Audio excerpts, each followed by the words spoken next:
BC's Auditor General is calling on the Legislature to be much more open about the way it spends your tax dollars.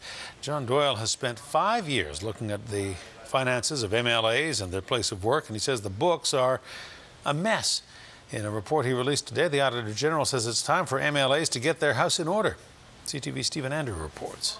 We detected major problems almost from day one.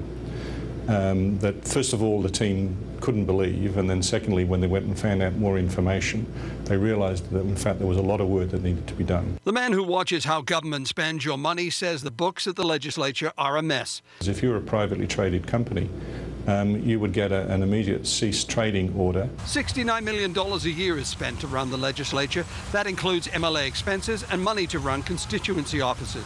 Auditor General John Doyle says he's been trying for 5 years to find out how that money is spent, but he's not getting enough information. The issue that I raised when I did the final report was I couldn't conclude on the accuracy of the information I've been provided. A member of the committee that is supposed to oversee how taxpayer dollars are spent admits there are problems. I think it's an embarrassment for all members of the Legislature. This isn't a partisan issue. This is an issue of our ability to manage our affairs. And I think the public, when they look at this, are going to shake their heads in disappointment. And that's a slight for all of us. But the Speaker of the House, the man in charge of the Legislature, is downplaying the audit.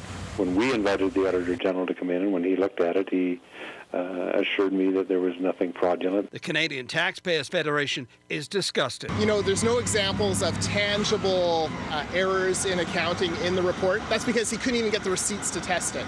So what we see here is MLAs on both sides of the fence who need to do a whole lot more to be transparent with how they're spending our money. The Auditor General is calling on the Legislature to publish a detailed financial report every year.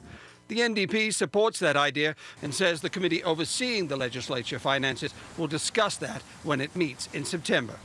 Stephen Andrew, CTV News, Victoria.